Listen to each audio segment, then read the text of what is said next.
Break के बाद, और जैसा ब्रेक पर जाने से पहले हमने बताया था कि पश्चिम बंगाल में जो एसआईआर पर रार बरकरार है, ये क्या अंतिम वोट पड़ने तक बरकरार ही रहेगा क्या?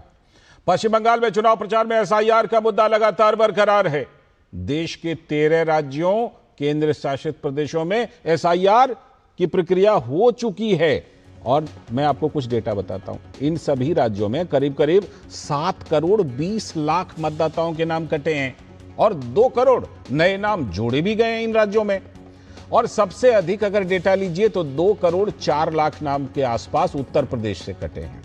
प्रतिशत के लिहाज से भी बात कर लीजिए तो अंडमान निकोबार से सबसे ज्यादा 16.6% नाम कटे हैं।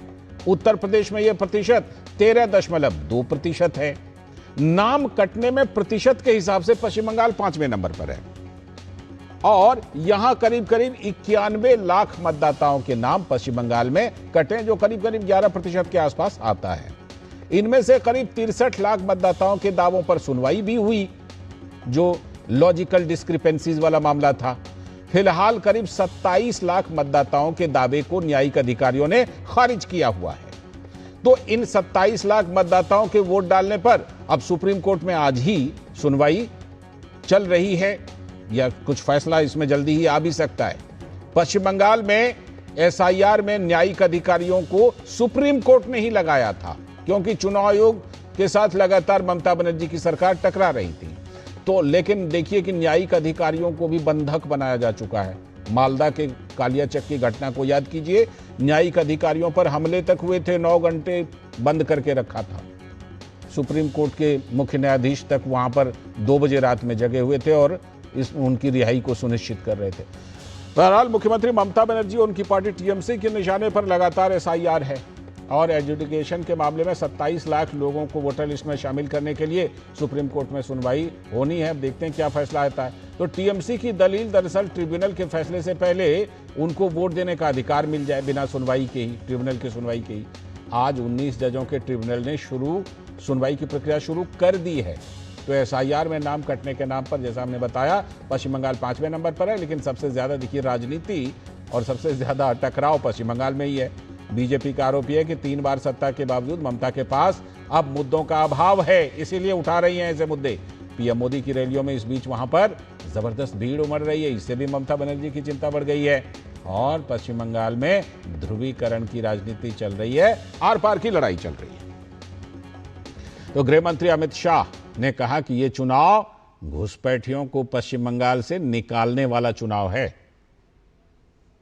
चुनाव जो है घुसपैठियों को निकालने का चुनाव। क्या ममता दीदी निकाल सकती है क्या? हमने तय किया है कि भाजपा सरकार बनते ही 45 दिन में पूरी बंगाल की सीमा पर बाड़ लगाने के लिए भूमि दे दी जाएगी। और मेरी बात याद रखना, भारतीय जनता पार्टी का वादा है कि न केवल बंगाल, देश भर से चुन कर घुसपैठिए को देश के बाहर निकालने का काम हम करेंगे। दूसरी तरफ पश्चिम बंगाल की मुख्यमंत्री ममता बनर्जी का कहना है कि बीजेपी ने 90 लाख से भी ज्यादा नाम कटवा दिए। 250 लोग मारा গেছে, একবার খোঁজ নাওনি। ইয়ারও মারা গেছে, একবার খোঁজ নাওনি। 250 বেশি মানুষ মারা গেছে তোমাদের জন্য, তোমরা একটা খোঁজ নাওনি। 90 লক্ষ লোকের নাম বাদ দিয়েছো, জোর করে জিতবে ভাবছো। যারা বিজেপিকেও ভোট দিতেন তারা জেনে রাখুন, ওরা বাংলা বিরোধী, ওরা বহিরাগত, বাইরের কাউকে আপনার ঘরে প্রবেশ করতে দেবেন না। ममता बनर्जी कह रही थी कि बांग्ला की विरोधी है बीजेपी, इसीलिए इतने लोगों के नाम कटवा दिए। जवाब भाजपा के नेता और नेता प्रतिपक्ष शुभेंदु अधिकारी ने दिया। कहा कि टीएमसी के पास दरअसल इस बार कोई मुद्दा है ही नहीं। उनका पास मुद्दा नहीं है, विकास का काम नहीं किया है, तुष्टीकरण, भ्रष्टाचार, बेरोजगारी, नारी सुरक्षा खत्म कर दिया है। इसलिए उनका पास मुद्दा नहीं है, इसलिए वो सब बोल रहा है। कोई फायदा होने वाला नहीं है, पूछ लीजिए ना, यहाँ जो है इधर उधर 90% लोग ठीक कर लिया। इस बार कमल छाप दावा है, इस बार कमल छाप। लेकिन क्या चल रहा है बंगाल की धरती पर? सौरभ दत्ता हमारे साथ, हमारे संवाददाता पश्चिम बंगाल से जुड़ रहे हैं और साथ में हमारे सलाहकार संपादक विनोद मिश्र जी भी जुड़े हुए हैं। पहले सौरभ के पास चलते हैं। सौरभ, ट्रिब्यूनल में आज वहां पर लोग आ रहे हैं अपनी सुनवाई के लिए, अपने दावे के लिए, क्योंकि भले यहाँ सुप्रीम कोर्ट में शायद इस मामले पर सुनवाई चल रही हो, लेकिन वहां पर भी ट्रिब्यूनल जो है वो सुनवाई कर चुकी है, सुनवाई शुरू कर चुकी है क्या? 19 ट्राइब्यूनल गठन किए गए हैं और उसमें से तो सुनवाई हो चुका है, लेकिन उसी में से तो कांग्रेस के कैंडिडेट थे जिनको हाईकोर्ट के जो फॉर्मर जज है, चीफ जस्टिस थे, उन्होंने उनको छूट दिया और उसी के चलते उन्होंने नॉमिनेशन फाइल कर पाए। तो ट्रिब्यूनल ने अपना काम शुरू कर दिया है और 19 ट्रिब्यूनल में लाइन जो लोग अपील करना चाहते हैं, 27 लाख लोग में से जितने भी लोग करना चाहते हैं वो लोग अपने अपने हिसाब से एप्लीकेशन डाल रहे हैं। लेकिन आज सुप्रीम कोर्ट ने सुबह ही एक स्पष्ट कर दिया था कि ट्राइब्यूनल के मामले में वो इंटरवेंशन नहीं करेंगे। वोटर फ्री लिस्ट को जो फ्रीज करने वाली जो बात है, उसमें जो करना है ट्राइब्यूनल करेगा, वो लोग सुप्रीम कोर्ट इसमें कोई फ्रीज नहीं करेंगे। और अभी आगे चल के वो जो मुद्दा है कि क्या होगा इस 27 लाख, उसके लेकर सुनवाई चल रहा है। वो जजेस अपना ऑब्जर्वेशन दे रहे हैं इस वक्त। लेकिन जमीन पर अगर आप देखें तो जमीन पर लड़ाई काफी दिलचस्प हो चुका है लालचंद जी, क्योंकि अभी यहाँ पर हम अलग अलग कॉन्स्टिट्यूएंसी विजिट कर रहे हैं, तो विजिट तब जाके जो वर्जन्स उभर कर आ रहे हैं। अब ममता बनर्जी अपनी महिला वोट बैंक की बड़े दावा करते हैं, तृणमूल भी कहते हैं कि महिला वोट बैंक ममता बनर्जी के साथ है, लेकिन बड़ी संख्यक महिला है जो 2 मुद्दों पर इस सरकार की आलोचना कर रही है। मुद्दा 1 कानूनी व्यवस्था, आरजी कर कांड, कस्बा लॉ कॉलेज में जो घटना हुआ उसके चलते। मुद्दा 2 उनका कहना है कि उनके घर में बेटा बेटी पढ़ाई के बाद वो लोग अपने शहर में अपने घर में नहीं रह पा रहे हैं, उनको वो भी एक तरफ से माइग्रेंट वर्कर्स बन गए हैं। मैं ये दिन मजदूर की बात नहीं कर रहा हूँ। जो लोग अच्छी पढ़ाई कर रहे हैं, स्कूल गए हैं, कॉलेज गए हैं, पिता माता एजुकेशन लोन लेकर अपने बच्चे को पढ़ाए हैं, लेकिन वो घर नहीं रह पा रहे, वो चले जा रहे हैं कहीं और स्टेट पे या फिर कहीं और देश पे, विदेश पे। ये कहीं ना कहीं जाके जो माए हैं उनको काफी ज्यादा उनको दुख है इस बात का कि बेटा बेटी एक वृद्धावास में रूपांतरित हो जा रहा है कलकत्ता शहर। ये इसका आलोचना है, क्योंकि इसका सीधा ताल्लुकात इंडस्ट्री से है, उद्योगहीनता से है, जॉबलेस से है, जो यहाँ पे वर्कर्स। ठीक है, लौटता हूं आपके साथ, आपके पास लौटता हूं, लेकिन कुछ अपडेट मैं दे दूं। सुप्रीम कोर्ट से अपडेट आ रहा है कि एसआईआर पर जो सुनवाई शुरू हुई तो एनआईए ने मालदा में न्यायिक अधिकारियों के घेराव मामले में जांच की प्रगति दी। इसके साथ ही सीजेआई ने कहा है, मुख्य न्यायाधीश ने, कि हमें कलकत्ता हाईकोर्ट के मुख्य न्यायाधीश से कहा गया है कि 60 लाख लोगों के मामलों की सुनवाई हो चुकी है। ये सारी चीजें जो है सीजेआई ये कह रहे हैं कि हम अगली सुनवाई तक जानना चाहेंगे कि क्या इन लोगों का किसी पॉलिटिकल पार्टी से संबंध है, जो साजिश मालदा में जो घटना हुई थी उसको लेकर। तो ये दोनों चीजें साथ चल रही हैं।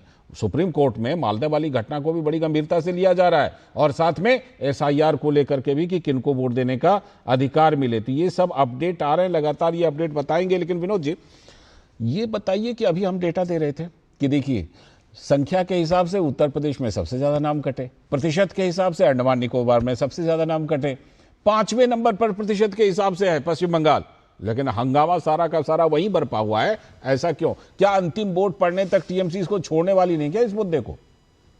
लालजी, इसमें कोई दो राय नहीं है कि ममता बनर्जी पश्चिम बंगाल के बड़े लीडर हैं और लोकप्रियता का भी आप कहें तो उनकी अच्छी लोकप्रियता है, कुछ सेक्शन में तो उनकी सबसे बड़ी लोकप्रियता है।